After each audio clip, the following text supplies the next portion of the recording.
Oklahoma, we did not forget about you. Mark Rogers TV looking at the major bowl games and looking at the postseason histories of the teams involved.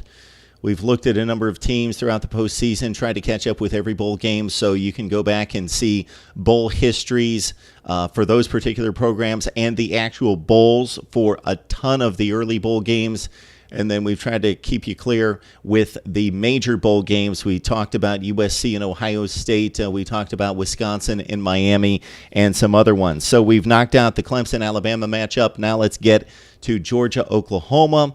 We have a Georgia video ready for you. So check that out in talking about the bowl history of the Georgia Bulldogs. Now let's bring it to Oklahoma. And like Ohio State, like USC, Alabama in particular that we've talked about and discussed, and even Georgia with 30 bowl victories.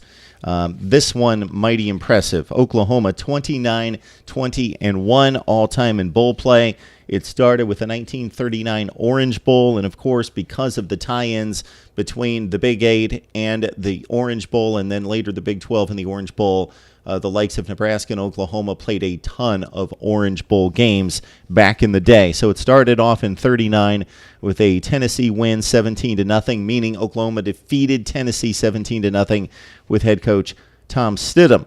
All right, between 1947 and 63, Oklahoma was arguably the team in college football, period.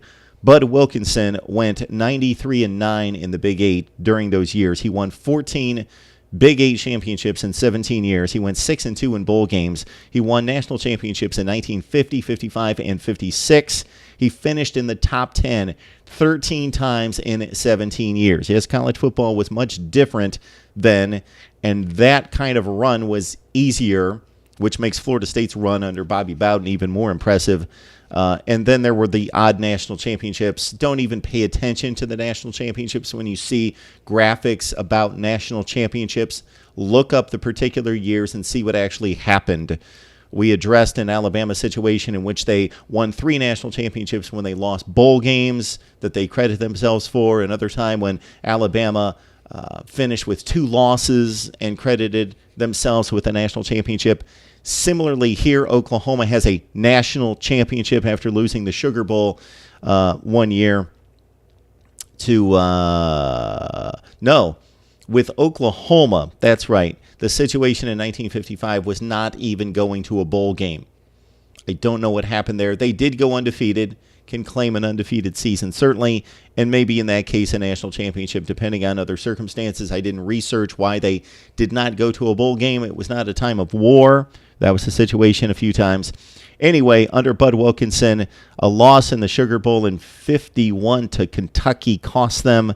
But that actually was the time that they won a national championship again. They won another one where they lost the bowl game, and there it is against Kentucky, 13-7 in 51. That was after the 50 season. 56 Orange Bowl, they win. They defeated Maryland 20-6. And then, yes, the No Bowl championship in 1955. All right, Chuck Fairbanks came in. This guy lightly regarded as a head coach throughout the history of college football. And yes, he was at Oklahoma for only 6 years. But his last 2 teams both finished number 2 in the country and won big bowl games over Auburn and Penn State in the Sugar Bowl.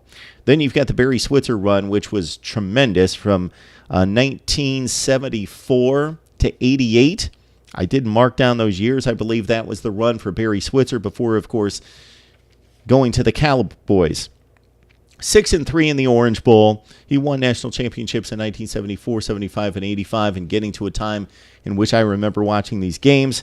12 top 10 finishes, 12, and 12 Big 8 championships, even with Nebraska in the league during this time. And Tom Osborne, think about being that dominant to win 12 league titles in 74 to 88 in 15 years.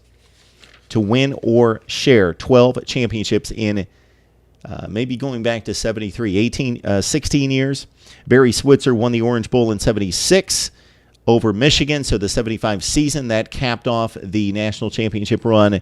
And then in 78, he actually had a major disappointment with a huge favorite against Arkansas in the Orange Bowl, losing to Lou Holtz in that game, 31-6, losing the national championship because they were number 2. And earlier that day, the number one team was knocked off. I believe that was Notre Dame. All right, on to Bob Stoops, 9-9. There's been the good and the bad. He's gone to 3 Orange Bowls, 3 Fiesta Bowls, 2 Cottons, and 3 Sugars.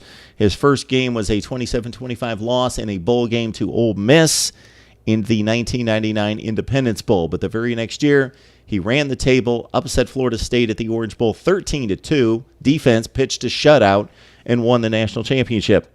That was his lone national championship. Of course, there were 3 major disappointments after that, dominated by LSU, despite only losing by a touchdown. If you watch the game, dominated by LSU at the Sugar Bowl in 2003. The next season, USC blew their doors off to win the national championship. And then, of course, the Florida game, Tebow versus Bradford, in losing the 2008 national championship game. Bob Stoops performing a little bit better in recent years in bowl games. His finale was 35-19 over Auburn last season at the Sugar Bowl. First meeting between the Georgia Bulldogs and the Oklahoma Sooners all time, and it means a whole lot at the national semifinal at the Rose Bowl. Oklahoma is 7-1 all-time against the SEC in postseason play. All right, Mark Rogers TV running through the bowl teams and the bowl history. Hope you've enjoyed it. Please leave your memories of your favorite bowl games, least favorite, excruciating losses that cost you championships, or whatever it was. Whatever the story, we'll take it and discuss it right here on Mark Rogers TV.